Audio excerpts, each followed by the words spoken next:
जब तैमुजिन की जामुखा के साथ एक मोर्चे पर लड़ाई चल रही थी, उसी दौरान औंग खान ने तैमुजिन को अपनी शक्ति में बढ़ोतरी करने का एक बेहतरीन मौका दिया। सन 1195 में जब तैमुजिन की उम्र लगभग 33 साल की थी, तो औंग खान ने उसे तातार कबीले पर आक्रमण करने का मौका दिया।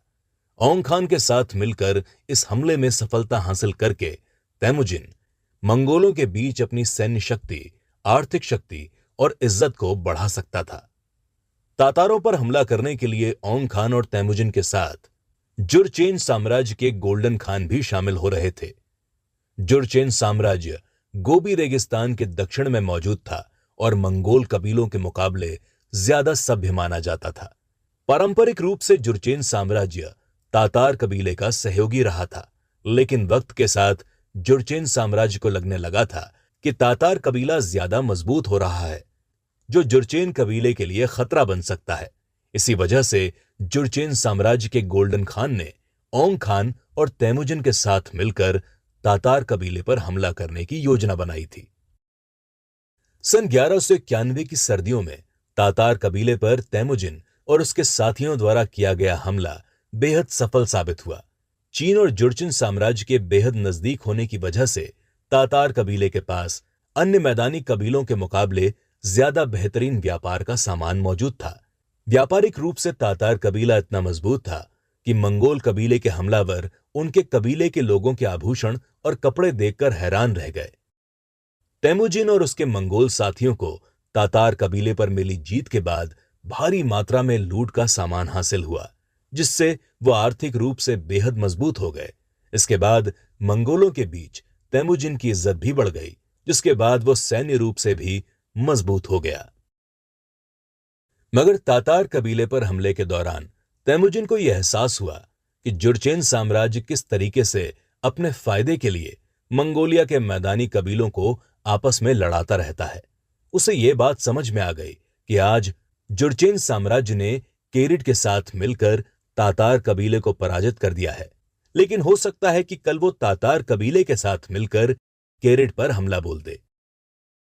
तैमुजिन को पता था कि अगर इसी तरीके से लड़ाइयां जारी रहीं तो मंगोलिया के मैदानों में कभी भी शांति नहीं रह पाएगी और किसी भी कबीले की जीत एक अंतिम जीत नहीं हो पाएगी।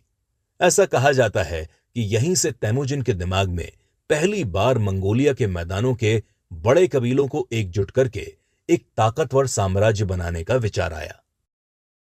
फिलहाल तातार कबीले की लूटपाट से तैमुजिन की शक्ति में कई गुना इजाफा हो चुका था। अपनी उन्हीं शक्तियों का इस्तेमाल करके उसने अपने कबीले में दूसरे मंगोल परिवारों और छोटे छोटे लोगों को मिलाना शुरू कर दिया। अभी तैमुजिन का कबीला इतना शक्तिशाली नहीं हुआ था कि वो नैमन या केरिट जैसे शक्तिशाली कबीलों के इलाके में अपनी शक्ति बढ़ा सके।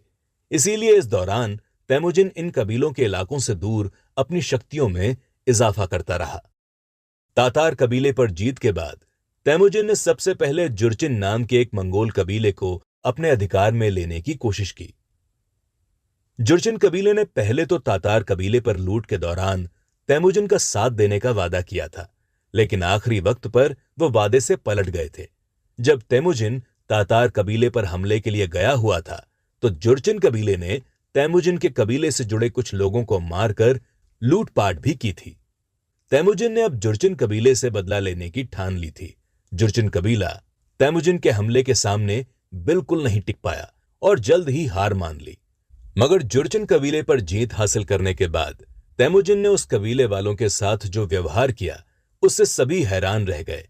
तैमुजिन ने जुरचिन कबीले के सरदार और हमले के लिए जिम्मेदार अधिकारियों को छोड़कर बाकी सभी कबीले वालों को माफ कर दिया और उन्हें अपने कबीले में शामिल कर लिया। जीतने वाला कबीला आमतौर पर हारने वाले कबीले के लोगों को नौकरों के तौर पर अपने कबीले में शामिल करता था, लेकिन तैमुजिन ने इस परंपरा को तोड़ते हुए जुरचिन कबीले के लोगों को अपने कबीले में बाकी सभी सदस्यों के बराबर हैसियत से शामिल किया। इसके अलावा तैमुजिन ने जुरचिन कबीले के एक बच्चे को गोद लिया और उसे पालने के लिए अपनी मां को दे दिया। तैमुजिन ने अपनी मां से कहा कि इस बच्चे का पालन पोषण वो अपने बेटे की तरह करें। तैमुजिन ने यह परंपरा अपने पूरे जीवन में जारी रखी और वो जहां भी जीत हासिल करता, वहां के लोगों को अपने कबीले में बराबरी के साथ शामिल करता। इसके बाद वो वहां के कुछ बच्चों को गोद लेकर अपने छोटे भाइयों की तरह पालता था। इस तरह हारे हुए कबीले के लोग तैमुजिन के साथ जुड़ने में अपनी बेइज्जती नहीं समझते थे और उसके प्रति वफादार भी रहते थे। तैमुजिन की नजर में दूसरे कबीलों को अपने साथ मिला लेना मंगोलिया के मैदानी कबीलों की हमेशा चलती रहने वाली आपसी लड़ाई को खत्म करने का इकलौता रास्ता था। तैमुजिन की शक्ति अब जामुखा के मुकाबले कई गुना ज्यादा हो चुकी थी, लेकिन जामुखा अभी तैमुजिन को मंगोलों का सरदार मानने को तैयार नहीं था। जामुखा का मानना था कि तैमुजिन एक कबीले से भगाया हुआ बंजारा है, इसीलिए वो सरदार नहीं बन सकता। वहीं जामुखा के साथ मिलकर तैमुजिन के पुराने दुश्मन एक बार फिर से वापस आ रहे हैं। चलिए चलते हैं अगले एपिसोड की ओर, जिसमें हम जानेंगे कि तैमुजिन अपने दो पुराने दुश्मनों पर किस तरीके से जीत हासिल करता है।